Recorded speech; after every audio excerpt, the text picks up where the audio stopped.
Welcome to the second instalment of the eezirent update, where I share eezirent's national view of the residential tenancy market. When I last spoke to you in November, there were signs of improvement in some markets that had been doing it quite tough.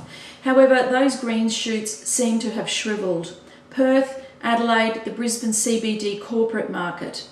Perth and Adelaide in particular have worsened since Christmas.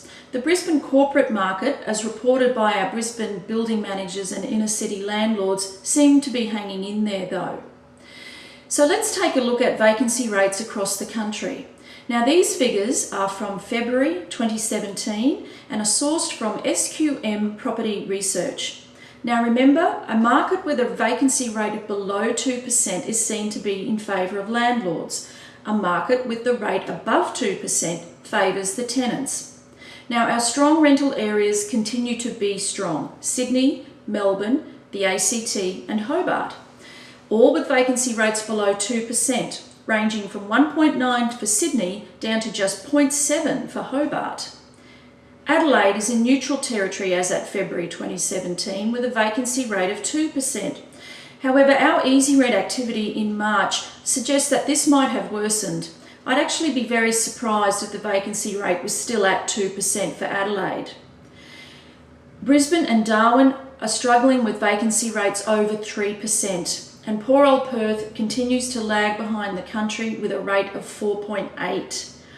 Now these are very difficult markets for landlords. They have to be prepared for extended periods of vacancy, and certainly have to take steps at least renewal time to try and hold on to their tenants. So never underestimate the value of a fixed term, long-term lease in a difficult rental market.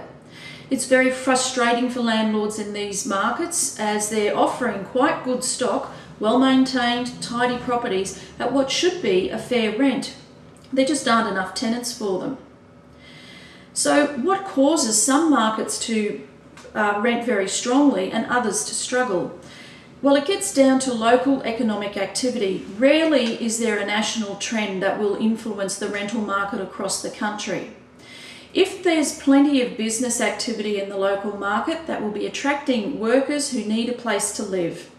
If that economic activity doesn't exist or is struggling, well then the workers simply aren't attracted to that location and the vacancy rates will be high. Now there's not a lot a landlord can do to control or influence economic activity, but it is something that you need to be aware of because it will determine the rent you can charge for your property. It will also determine decisions about holding onto an investment, divesting it, or expanding your portfolio. Now Brisbane is a good example of this. At the moment, Brisbane's vacancy rate is above 3%, and we're also experiencing an oversupply of units in this market. So there are two things at play in Brisbane. Firstly, the economic activity. Their vacancy rate, as I said, is above 3%. It's at 3.3. But contrast this to the surrounding regions, Gold Coast, Toowoomba and the Sunshine Coast, all with vacancy rates of less than 2. So clearly there's stronger economic activity in those regions than there is in Brisbane at the moment. Now the second thing hitting this market is the oversupply of units. There are a lot of new apartment blocks coming online in Brisbane and they can't be tenanted. And so that's flowing on to the older stock, which is struggling even harder to find renters. So if you were an investor in Brisbane at the moment with a unit investment, you'd have to think twice about selling it. You would certainly think twice about purchasing one. But if you're an investor who wanted to expand your portfolio here, my suggestion is to look at alternative accommodation. If we've got too many units, we'll take a look for some good family-style suburban housing in in-demand locations, especially in school catchments, because they're renting quite well. Finally, I'd like to mention the extreme weather conditions that have hit the east coast of Australia in recent times. A series of east coast lows has been followed up by Cyclone Debbie last week. Now, this has wreaked havoc in properties all the way from Cairns down to Sydney, and no doubt there will be many rental properties with varying degrees of damage.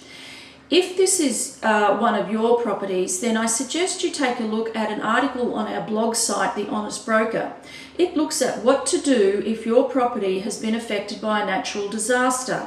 What are your rights of access, for example? Do you need to provide alternative accommodation for your tenants? You'll be able to find this at honestbroker.eezirent.com.au. So thanks for your time today, and I'll be back in a few months with the next eezirent update.